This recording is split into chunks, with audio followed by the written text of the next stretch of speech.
kadang masyarakat kita itu sudah menerima kode OTP, misalnya ya kode OTP, di situ tulisannya rahasia. Kadang itu saja masih dibagikan ke Iya. orang lain. Nah, itu kan bahaya, nanti akun kita bisa diretas atau diambil alih oleh orang lain.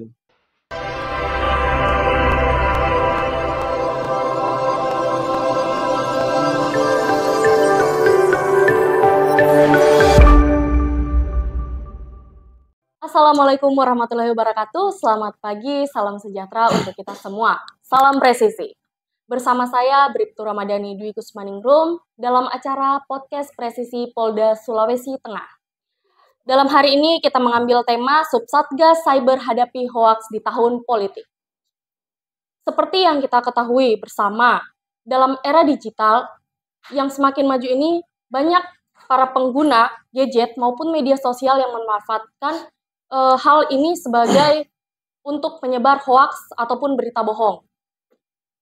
Sebelum melangkah lebih jauh, baiknya kita mengenal narasumber pada hari ini. Karena ada pepatah yang mengatakan, tak kenal maka tak sayang. Kali ini saya ditemani oleh narasumber dari Direktorat Kriminal Khusus Polda Sulawesi Tengah. Baik Bapak, dipersilahkan untuk memperkenalkan diri. Terima kasih kepada host Saudari Dwi. Selamat pagi, Assalamualaikum warahmatullahi wabarakatuh. Salam sejahtera, Om Swastiastu, Namo Buddhaya, salam kebajikan, salam presisi. Ya, terima kasih.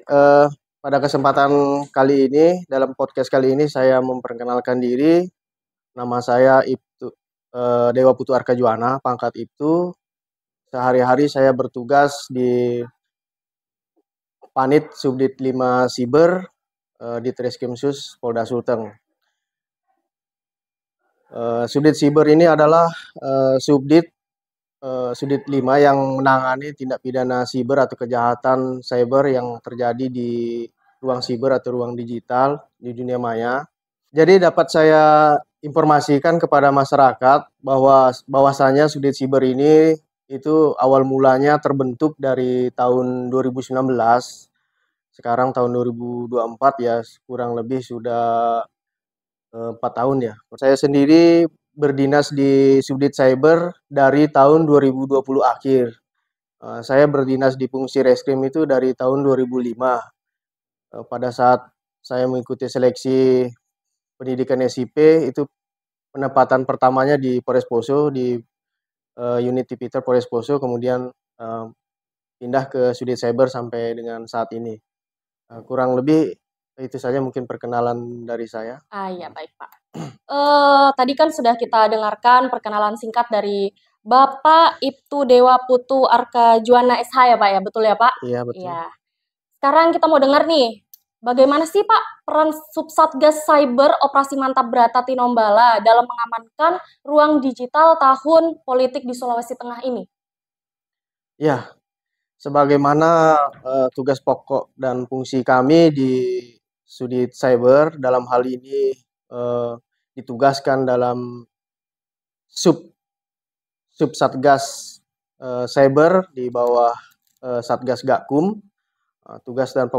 Tugas pokoknya itu melakukan penyelidikan dan penyidikan tindak pidana di luar tindak pidana pemilu. Satgas Gakum ini kan terdiri dari dua, ada Subsatgas Pidum dan Subsatgas Cyber. Kalau terkait Subsatgas Cyber, tentu kita melakukan penyelidikan dan penyidikan tindak pidana yang terjadi di ruang siber yang berkaitan dengan pemilu atau yang bisa mengganggu pelaksanaan pemilu. Seperti misalnya dalam tema hari ini adalah terkait berita hoax atau berita bohong. Itu tadi penjelasan bagaimana peran Subsatgas Cyber Operasi Mantap Brata dalam mengamankan ruang digital tahun politik di Sulawesi Tengah dari Bapak Ibtu Dewa Putu Arkajuanda SH. Selanjutnya saya mau bertanya nih Pak, apa saja tantangan yang dihadapi oleh Subsatgas Cyber Operasi Mantap Brata Tinombala dalam mengamankan tahun politik? Yang pertama, tantangan yang kami hadapi terkait SDM ya. Yang pertama SDM itu terbatasnya kemampuan penyidik pembantu di bidang teknologi informasi. Karena teknologi informasi ini setiap hari itu mengalami perkembangan. Iya.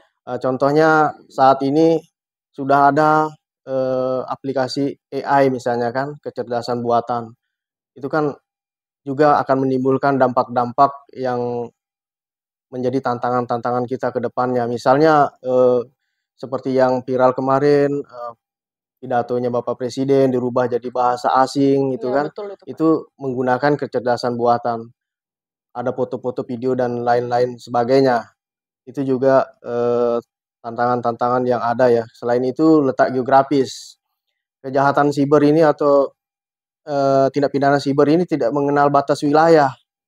Jadi pelaku itu bisa di mana saja. Kadang korbannya di Sulawesi Tengah, pelakunya di Sumatera atau di wilayah Kalimantan, dan itu tantangan tersendiri buat kami di Subsatgas Siber dalam menemukan pelakunya.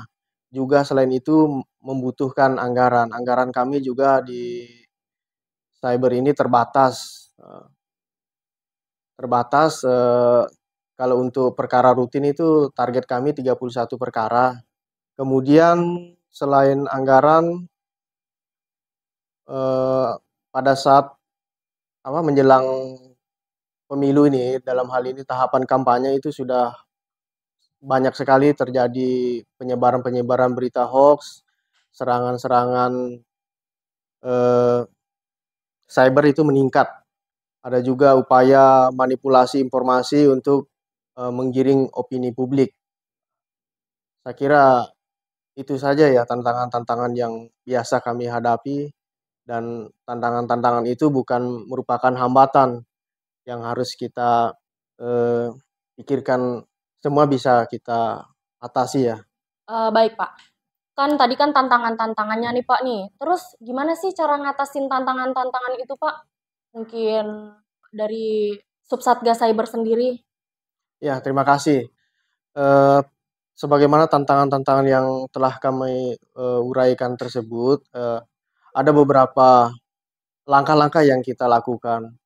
Misalnya dari segi SDM itu kita selalu, belajar dan berlatih, mempelajari aplikasi-aplikasi baru, eee, mengikuti pelatihan peningkatan kemampuan yang diselenggarakan oleh, eee, Lemdik dan lain sebagainya, kerjasama dengan stakeholder terkait. Misalnya kemarin kami melakukan pelatihan bersama yang diselenggarakan oleh Kominfo RI terkait pemblokiran akun atau konten. Nah itu saya kira itu juga menambah wawasan kami dan, eee, meningkatkan kemampuan kami dalam melaksanakan tugas ke depannya. Nanti kalau ada, akun-akun atau, konten yang melanggar tindak pidana cyber ya tentu bisa kita blokir ya, kita bisa, minta bantuannya ke Kominfo. Jadi kita yang kedua itu kan, kerjasama dengan stakeholder, salah satunya Kominfo, kemudian juga kerjasama dengan ahli, dalam hal ini terkait hoax misalnya, kita kerjasama dengan ahli bahasa. Apakah, misalnya konten-konten ini bermuatan ujaran kebencian, nah itu kan nanti ahli bahasa yang menjelaskan. Kemudian, eee, kerjasama dengan ahli pidana, dari akademisi ya, misalnya dari kampus Universitas Tadulako atau, universitas lainnya. Kerjasama dengan lapor misalnya kalau kita menemukan barang bukti digital tentu kita kerjasama atau koordinasi dengan lapor dalam hal pengangkatan barang bukti digitalnya secara digital forensik. Mungkin kurang lebih seperti itu ya, eee, tantangan-tantangan. Selain itu juga kita mungkin kerjasama dengan cyber di kewilayahan. Apabila misalnya kita melakukan penangkapan contohnya di Sumatera, maka kita koordinasi dengan Polda, setempat ya, Polda di wilayah Sumatera misalnya atau Kalimantan atau dimanapun keberadaan pelaku tersebut. Jadi bukan hanya di wilayah Polda Sulawesi Tengah saja ya, Pak, ya? Iya, karena itulah seperti yang saya sampaikan tadi, kejahatan siber itu tidak mengenal batas wilayah. Pelaku itu bisa ada di mana saja, kapan saja, dan bisa menjadi siapa saja. Menyamar menjadi teman kita banyak, jadi anggota polisi, banyak tentara dan lain sebagainya, pejabat publik ya. Nah, itu banyak terjadi seperti itu dan pelakunya tidak mesti eh, di suatu tempat ya, bisa di mana saja, bisa jauh-jauh ya. Kadang kadang orang yang di wilayah Sumatera melakukan korbannya di wilayah Palu kan, itu juga tantangan untuk kita menemukan keberadaan pelaku. Oke, baik Pak. Untuk tahun ini kan tahun politik nih Pak, beda sama tahun-tahun sebelumnya.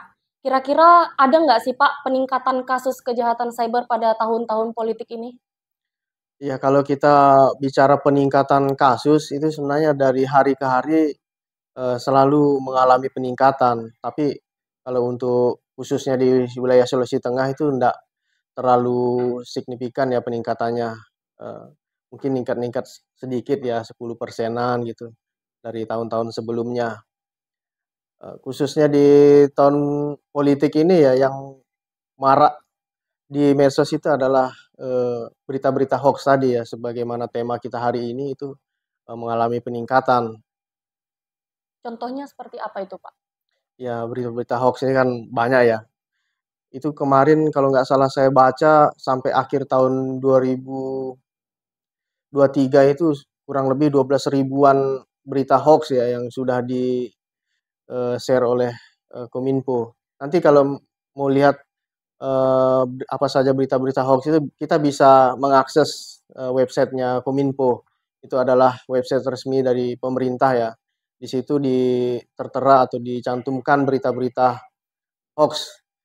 Ada banyak yang bisa kita contohkan, misalnya kayak kemarin itu ada informasi kotak suara yang dicoblos di luar negeri ya, di Taipei, itu kan juga hoax juga.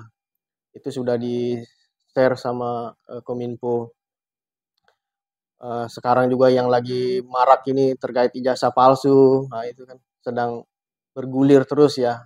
Kemudian masalah debat kemarin juga itu menjadi topik di media Media sosial ya, sosial. terutama di TikTok, di FB itu selalu yang dibahas itu masalah debat kemarin yang Iya. untuk saat ini ya. Kemudian ada hoax juga yang menyerang atau menyerang kehormatan atau nama baik seseorang ya, itu juga sering.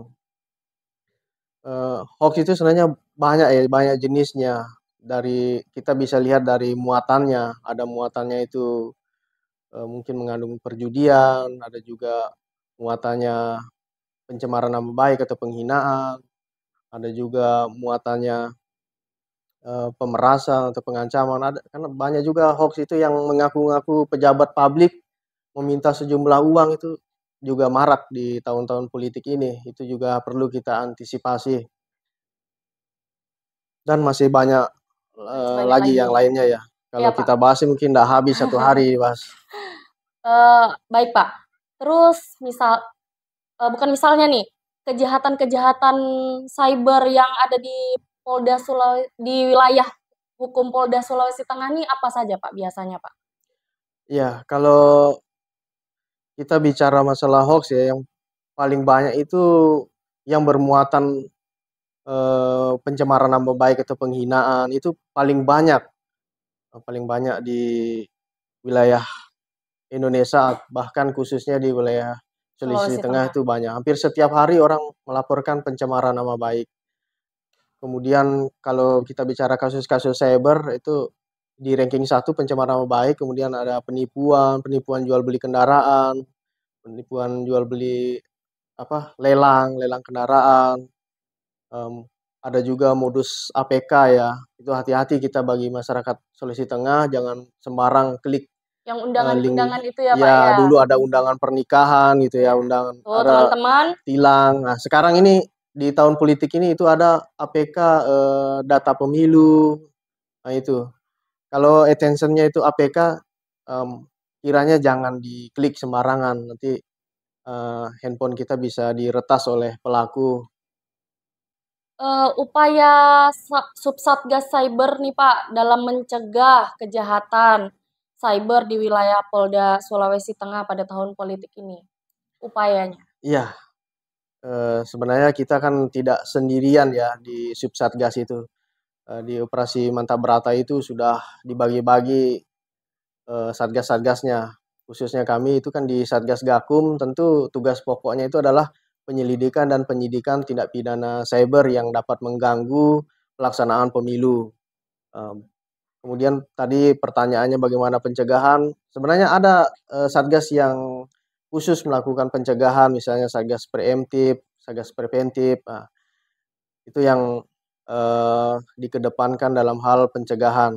Namun demikian kami juga melakukan langkah-langkah untuk melakukan pencegahan, misalnya setiap hari kami melakukan patroli cyber, monitoring kejahatan atau deteksi dini ya, sebaran atau tindak pidana cyber yang terjadi di medsos. Itu setiap hari kami jadwalkan untuk melakukan patroli cyber.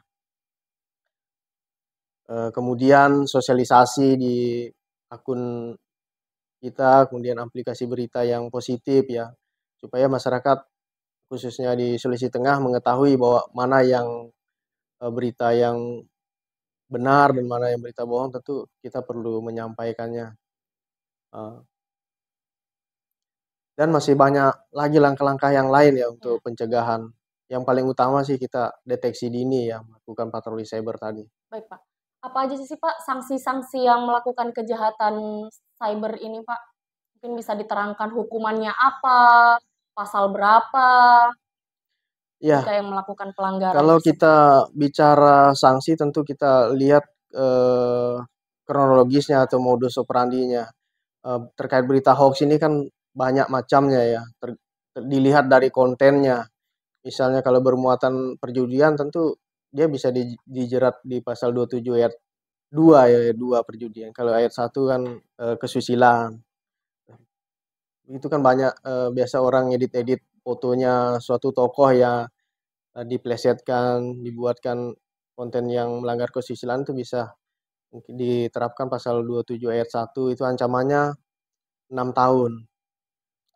Terkait berita bohong dalam hal pemberitaan ya, dalam hal pemberitaan itu sebenarnya di Undang-Undang ITE tidak diatur secara khusus, tapi kemarin kurang lebih 8 hari yang lalu itu Presiden Joko Widodo sudah mengesahkan perubahan kedua Undang-Undang ITE, yaitu Undang-Undang Nomor 1 Tahun 2024 ini disahkan 2 Januari 2024. Ini saya membaca di sini salah satunya sudah dimasukkan masalah hoax atau berita bohong itu di pasal 28 ayat 3. Dulu pasal 28 itu hanya ayat 1 dan ayat 2. Ini di perubahan kedua Undang-Undang ITE itu sudah dimasukkan pasal 28 ayat 3 ini. Saya bacakan bunyinya. Setiap orang dengan sengaja menyebarkan informasi elektronik dan atau dokumen elektronik yang diketahuinya memuat pemberitaan bohong yang menimbulkan kerusuhan di masyarakat. Nah, ini salah satu pasal baru yang ada di perubahan kedua Undang-Undang ITE. Mungkin ini nanti bisa diterapkan jika ada berita-berita hoax yang tersebar. Ini ancamannya 6 tahun penjara atau denda 1 miliar. Ya, selain daripada pasal itu ya masih banyak undang-undang lain yang bisa kita terapkan, misalnya undang-undang tentang ras dan etnis, kemudian Undang-Undang Nomor 1 Tahun 46 tentang peraturan hukum pidana, itu pasal 14, pasal 15, itu kalau seseorang menyebarkan kebencian di kalangan masyarakat menyebabkan keonaran, itu kan bisa dijerat pasal 14 dan pasal 15. Selain itu juga seperti yang saya sampaikan, kita juga bisa lihat dari konten-konten atau muatan yang disampaikan. Misalnya kalau dia menyerang kehormatan seseorang, kalau di Undang-Undang ITE yang lama itu kan bisa dijerat pasal 27 ayat 3. Ini di perubahannya menjadi pasal 27A. Nah, itu sudah dijelaskan di situ. Itu ancamannya 4 tahun penjara. Oke, baik. Itu contoh-contohnya ya, Iya, Pak, contoh masih sebagian kecilnya dan ya. masih banyak lagi. Boleh nih, Pak, buat teman-teman kita di rumah yang nonton, Pesan dong Pak, pesan-pesan yang ingin Bapak sampaikan oleh Subsatgas Cyber kepada teman-teman atau masyarakat Sulawesi Tengah terkait keamanan cyber di tahun politik. Ya, ada beberapa pesan yang ingin kami sampaikan pada masyarakat Sulawesi Tengah. Kiranya kita bijak dalam bermedsos, bermedia sosial. Eh, Mari kita ciptakan ruang cyber yang sehat, bersih, dan aman untuk kelancaran pemilu ini. Semoga pemilu ini berjalan dengan aman dan lancar. Amin. Ada beberapa tips yang bisa kita lakukan. Yang pertama itu terkait dengan penggunaan akun, yaitu kita perlu tingkatkan penggunaan akun kita, keamanannya, passwordnya itu ditingkatkan. Kombinasikan kata sandi yang sulit ditebak oleh orang lain. Kalau bisa sandi itu juga kita ganti secara berkala. Kemudian perangkat lunak yang kita miliki kiranya selalu dilakukan pembaharuan. Terkait dengan password tadi juga jangan lupa diaktifkan verifikasi 2 langkahnya untuk menjaga keamanan. Kemudian jangan sembarang klik tautan, klik link yang tidak mencurigakan atau yang dapat membahayakan kita ya. Link-link phishing itu banyak sekali beredar, kita harus hati-hati. Kemudian jangan menginstal APK, jangan memberikan kode verifikasi kepada orang lain. Kadang masyarakat kita itu sudah menerima kode OTP, misalnya ya kode OTP, di situ tulisannya rahasia. Kadang itu saja masih dibagikan ke orang lain. Nah, itu kan bahaya, nanti akun kita bisa diretas atau diambil alih oleh orang lain. Saya kira itu ya, intinya kita harus bijak dalam bermedsos. Selalu menjaga etika, hormati pilihan atau hargai pilihan orang lain. Jangan karena berbeda pendapat nanti kita menjadi bermusuhan. Saya kira itu, Mbak. Oke Pak, tadi kan udah dijelaskan ya Pak ya tentang Undang-Undang ITE.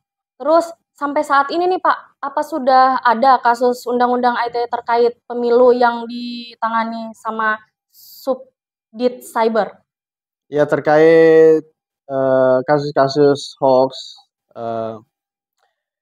itu kami ada kemarin ada TR juga dari Kapolri ya tentang netralitas itu. Kalau nanti kita menerima laporan atau pengaduan dari masyarakat tentang salah satu bacalek atau misalnya bacalek atau capres yang dilaporkan, ya tentu kita harus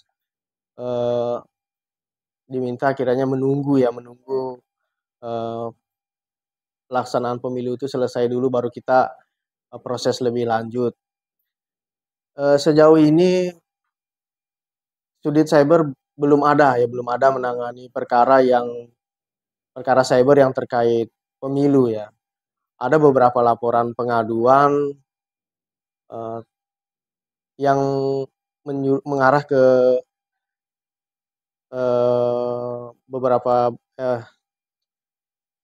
ke bacalek ya, tapi kita masih dalami dulu, kita lakukan proses penyidikan ya.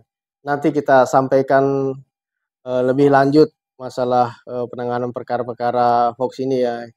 Takutnya nanti kalau kita lakukan penyelidikan lebih lanjut nanti dapat mengganggu pelaksanaan pemilu. Sementara kita hanya melakukan patroli cyber dan mereport akun-akun yang menyebarkan berita bohong maupun ujaran kebencian di media sosial atau di kalangan masyarakat. Baik Pak, mungkin Subsatgas Cyber dalam hal ini ada melakukan koordinasi dengan instansi terkait, misalnya dalam hal mengamankan tahun politik? Ya, dalam hal ini kami di Sudit 5 Cyber atau Subsatgas Siber, Satgas Gakum, senantiasa melakukan koordinasi dengan stakeholder terkait. Misalnya kemarin minggu lalu kita silaturahmi ke Bawaslu, koordinasi dengan kemarin saya sempat ketemu dengan salah satu koordinator divisi ya di Bawaslu. Kita sharing-sharing, tukar pendapat di sana. Apabila nanti seandainya ada perkara-perkara cyber, tentu kita saling berbagi informasi.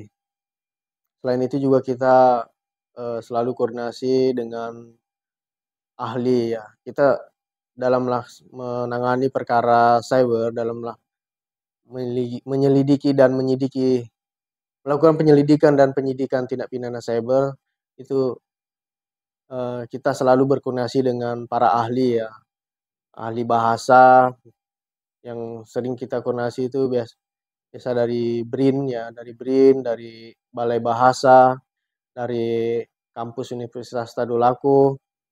Nah, itu kita selalu melakukan koordinasi karena yang dapat menjelaskan suatu konten tentu ahli bahasa, yang dapat menilai bagaimana pemaknaan bahasanya tentu kita sangat membutuhkan pendapat dari ahli bahasa.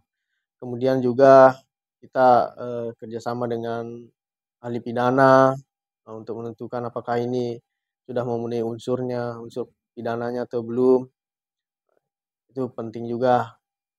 Kemudian kerjasama dengan Kominfo. Tahun kemarin itu kami seluruh subdit cyber jajaran itu melaksanakan pelatihan yang diselenggarakan oleh Kominfo RI. Ini adalah bentuk kerjasama yang bagus terkait pemblokiran akun atau konten. Jadi Kominfo RI itu menyediakan aplikasi untuk report akun atau konten yang melanggar tindak pidana cyber. Saya kira itu sangat bagus dan membantu kami dalam pelaksanaan tugas ya. Kalau Ya. untuk peran masyarakat nih Pak, apakah dalam mengamankan tahun politik dari kejahatan cyber, perannya masyarakat ada nggak Pak? Ya, ini peran masyarakat ini sangat penting sekali.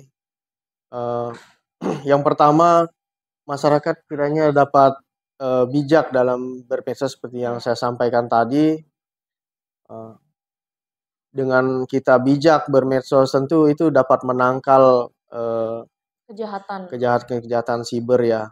Kemudian sharing suatu berita atau informasi sebelum kita share.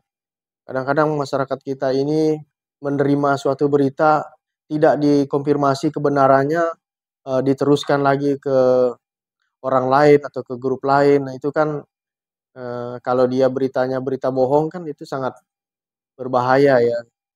Ini kadang-kadang masyarakat kita mudah sekali terpengaruh oleh berita-berita bohong yang belum tentu kebenarannya. Jadi kalau kita menerima suatu berita atau informasi, penting bagi kita itu untuk mengecek kebenarannya.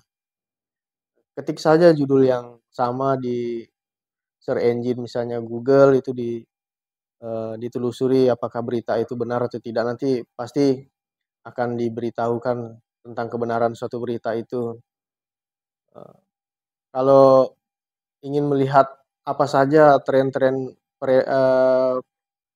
penyebaran berita hoax itu ya kita bisa akses websitenya Kominfo. Di situ sudah dijelaskan yang mana berita hoax, yang mana yang bukan, ada disampaikan di pengumuman dari website Kominfo tersebut.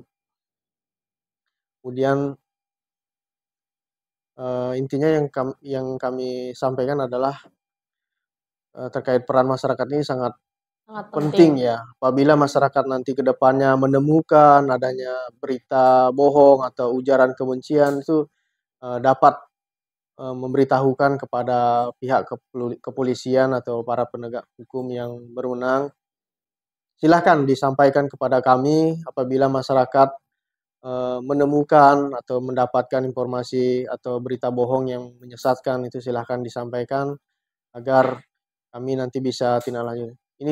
Peran ini sangat penting sekali bagi kami karena keterbatasan personil juga bagi kami. Siapa tahu berita atau ujaran kebencian atau berita bohong ini tidak terdeteksi oleh kami tapi ditemukan oleh masyarakat. Nah, ini bisa melapor ya Pak bisa disampaikan kepada kami. untuk kita tindak lanjuti lebih lanjut ya. Baik, Pak. Apa nih, Pak, harapan Subsatgas Cyber Operasi Mantap Brata Tinombala dalam mengamankan tahun politik?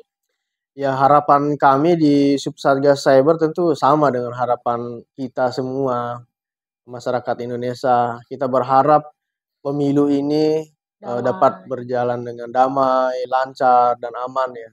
Bebas dari berita-berita bohong ya.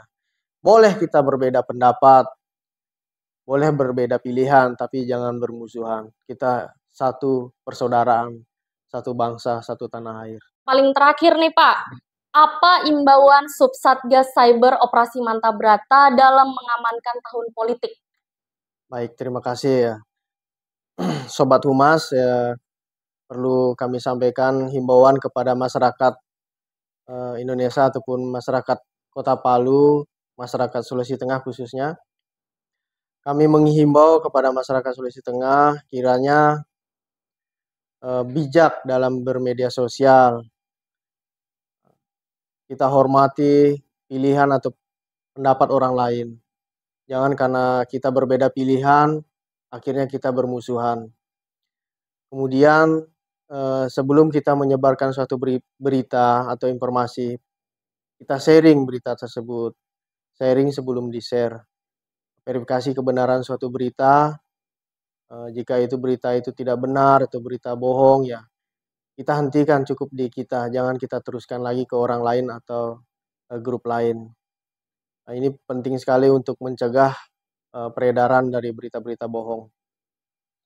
Mari bersama-sama kita wujudkan pemilu yang damai, adil, dan lancar ya.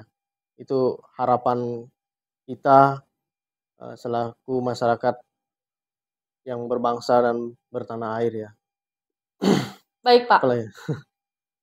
Nah, Sobat Humas, kita sudah mendengar penjelasan dari narasumber.